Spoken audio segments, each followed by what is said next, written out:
وشر الأمور محدثاتها وكل محدثة بدعة وكل بدعة ضلالة وكل ضلالة في النار. Ma'asyiral kiram, syirik itulah kenapa Nabi alaihissalatu wassalam lama berdakwah tentang tauhid itu. Berapa tahun lama mendakwakan tauhid? Masih lupa. Sepanjang dakwahnya. Dan 13 tahun di Makkah sebagai awal-awal dakwah, Nabi hanya mendakwakan akidah. Itulah sebabnya kalau ada yang bertanya, kok sering membaca tentang akidah kita hari ini Ustaz? Ya kenapa tidak membahas masalah-masalah yang menyatukan umat sajalah? Bicara tentang riba, bicara tentang mencuri, bagaimana kita supaya berkasih sayang. Ma'asyiral kiram dirahmati Allah, kalau tanpa akidah yang benar, Abdullah bin Jud'an dulu di masa jahiliyah, tuan-tuan kenal Abdullah bin Jud'an? Tidak kenal. Dengar pun tidak. Dia di masa jahiliyah, dia itu setiap musim haji, dia kaya raya dan pemurah, itu menumbangkan 1.000 ekor onta. 1.000 ekor onta disembelih. Untuk apa? Konsumsi jemaah haji gratis. Ada tuan-tuan yang bisa selama puasa Ramadan yang akan datang ini, setiap hari 1 ekor kambing. Ayo tunjuk tangan. Hah? Ini enggak, setiap musim haji 1.000 ekor onta. Berarti kalau dibagi setahun itu berarti setiap hari dan nyembeli berapa? 1.000 balik 360. 2,5 ekor dia sedekah onta setiap hari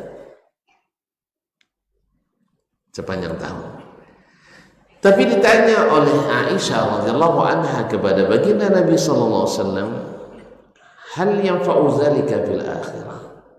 Bermanfaat enggak itu baginya di akhirat?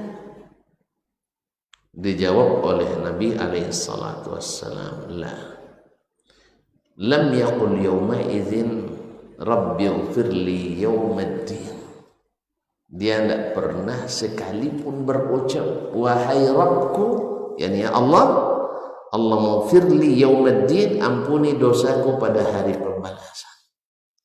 Berarti perbuatannya bukan lillah, tetapi untuk kebanggaan, supaya disebut dermawan. Makanya di sini kita belajar harus selalu mengingatkan tauhid itu. Supaya apa? Amalan kita bersih.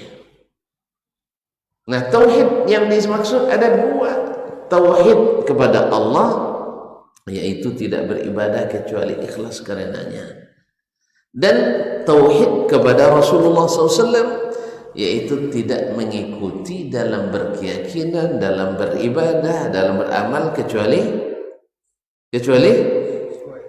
Rasulullah SAW. Jadi menyatukan niat dan menyatukan ikutan. Sebab kalau tidak nanti sempurna ini, kita akan bermasalah di akhirat. Bermasalah di akhirat. Maka Nabi larang kita untuk mengikuti selain dirinya. Karena yang terjamin tidak pernah salah itu hanya Rasulullah sallallahu alaihi wasallam. Rasulullah SAW. Maka kaum muslimin dan muslimat, sedangkan ulama sebesar apapun, sealim apapun, tidak boleh dijadikan sebagai satu-satunya ikutan. Apalagi ustaz-ustaz macam kami, ya apalagi ustaz-ustaz macam kita ini. Ya kalau Imam Asy-Syafi'i saja tidak boleh jadikan satu-satunya ikutan, yang artinya nak salah, nak benar, mesti ikut beliau, tidak boleh. Karena itu hanya diberikan oleh Allah kepada Nabi SAW. Siapa yang mengatakan itu? Allah sendiri. Siapa yang memberitahu kepada kita? Di antaranya Imam Asy-Syafi'i rahimahullah. Dia katakan tidak diberikan hak taat mutlak kepada seorang makhluk pun selain Rasulullah sallallahu alaihi wasallam. Makanya patokan kebenaran tidak dengan mengikuti imam tertentu, tetapi adalah mengikuti Rasulullah sallallahu alaihi wasallam.